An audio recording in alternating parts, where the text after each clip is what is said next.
Okay, I'm going to talk a little bit about my method for installing the tuner bushings. So you can see I've got 4 installed already, and I have very rudimentary tools. So I don't have a reamer for one thing. I don't even own channel lock pliers. So what I do own is normal pliers and sandpaper. So the idea is what I'm doing is I'm going in with the sandpaper, some pretty coarse sandpaper. So this is like 150, but you can do, something else, maybe 200 or I don't know. But something decently coarse, and just roll it up, insert it in the hole, and then just kind of go to town. You're not going to take a whole lot off. So if you do that a while enough, you can kind of get a little bit of space opening up in there for the bushings. All right, so I'm just going to kind of keep doing this and working it a little bit, and the method has worked thus far. So what I'll do is I'll keep kind of working on this one hole, and then I'll show you what else. And just for your information, the bushings, they don't go all the way through the headstock, right? It's not a great way to show you, and I apologize for the crude lighting that I have going on here, but they look like, something like that. So they're not going to go all the way through.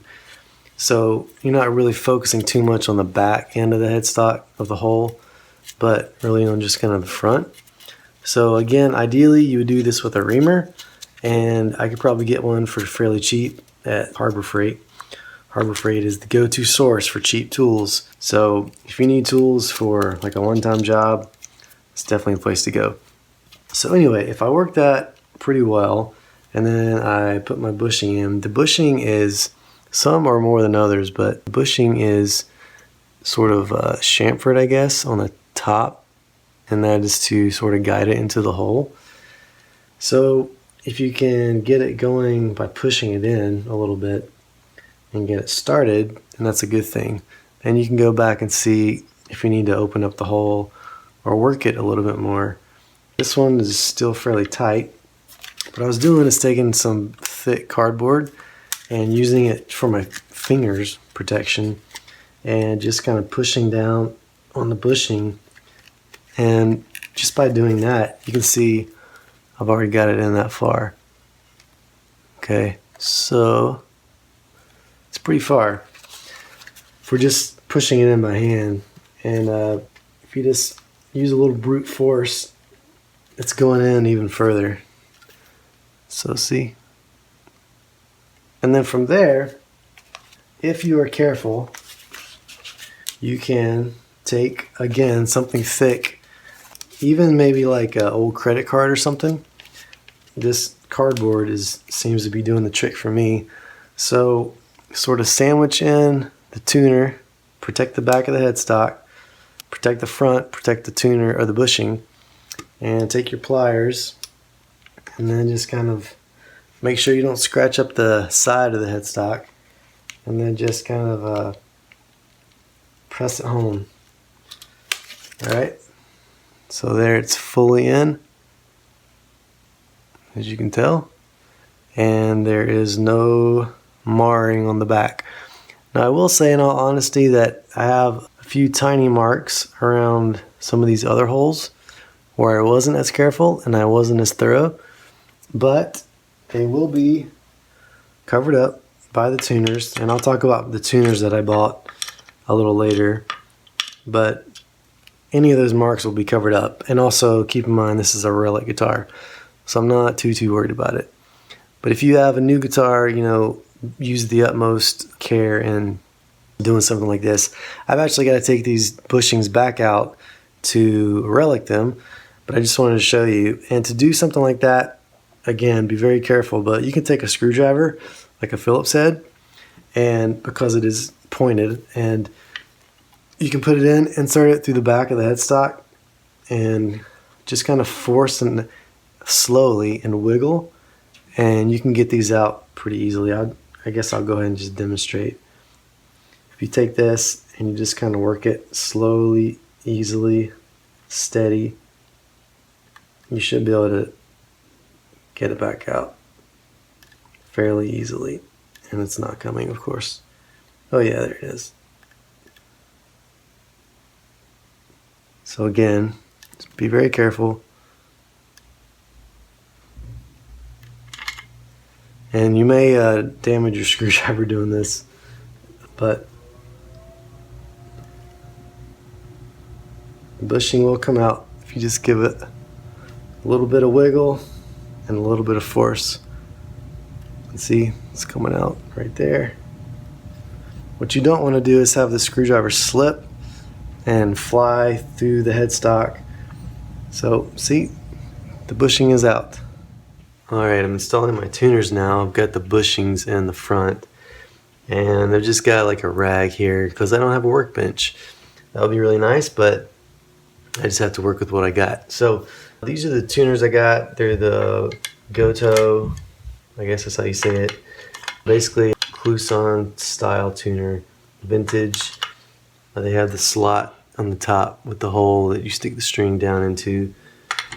And I got the white buttons because I'll talk about this more in depth at some point, but I got the white ones as kind of a nod to John Mayer's guitar. I know he has the pearl buttons and they're totally different tuners, but it was just kind of a touch I wanted to do.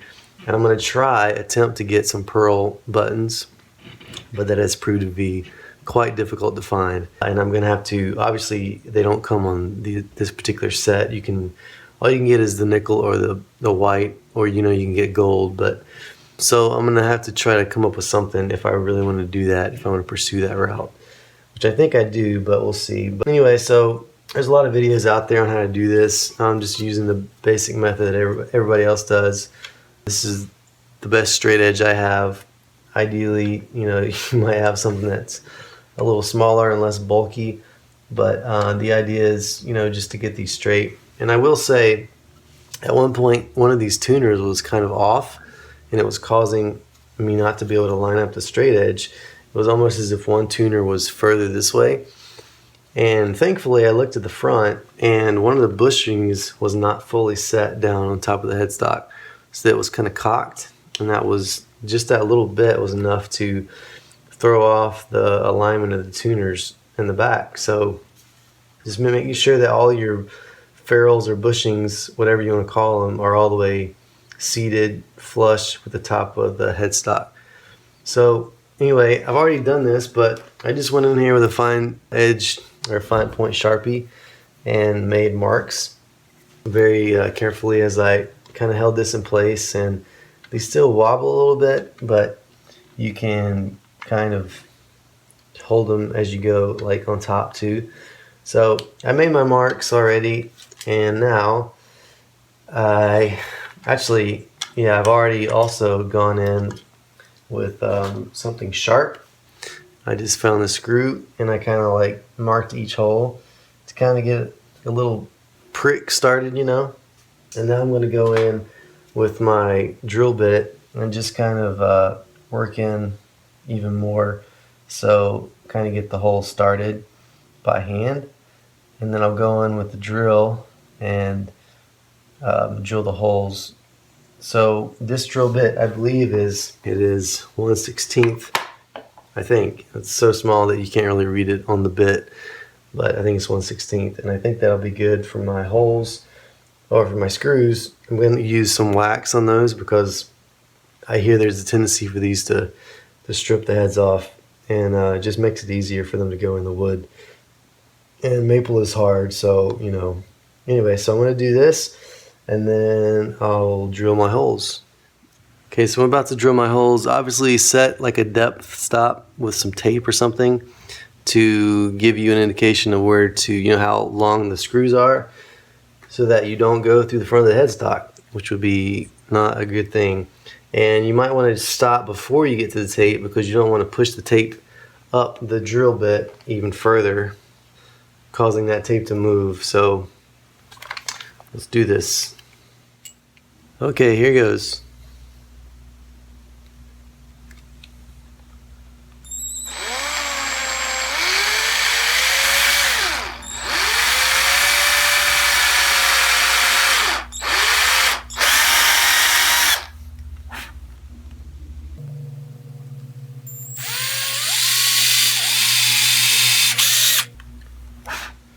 And so on and so forth.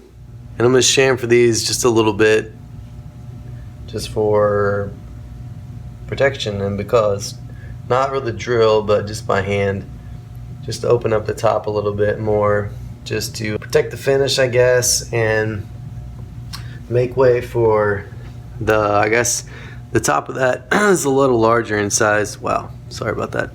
The top of that screw is a little larger in size, so hopefully I don't have any issue with it seating down in there. But yeah, just gonna go through this by hand and open them up a little bit more. Okay, I got my wax here, compliments of my wife, who says I should scrape off the sides of the candle so that we don't waste any wax. So isn't that frugal? 'Cause inside out is wiggin' whack. So yeah, just gonna put some wax on here. And I'm gonna go in kind of without the tuners on there, just to make sure everything is going well and I'm not having any issues or anything. So yeah, it's kind of a tight fit. Hopefully my holes are big enough. I may have to enlarge those holes a bit. Alright, I'm going to try a 5/64 bit now. See if that's a little bit better for the screw size.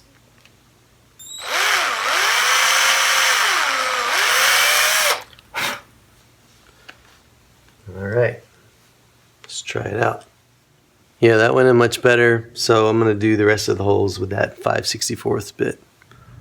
Okay, tuners are installed virtually with no issues whatsoever, which is great because I've done a lot of things on this guitar over again. So they're straight, and the only thing is if I did it again, I might even go bigger on the drill bit size because the screws went in pretty tight, even with the wax. And the second bigger size that I went with, I think the issue is really the top of the screw where it's a fatter diameter, and there's a bit of a space between the headstock and I guess the top of the tuner where the screw hits it.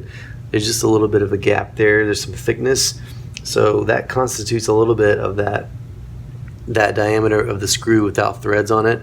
But ideally you would go in with a second larger drill bit, I guess, and go in and make that top portion of the hole a little bit bigger in diameter. But to be honest, I've never done anything like that before, and I wasn't sure exactly what size to do, so I was just careful with the screwing in, and I didn't strip any screws or anything, so I think everything's good. So now I got to take everything out and relic it, which will be another video.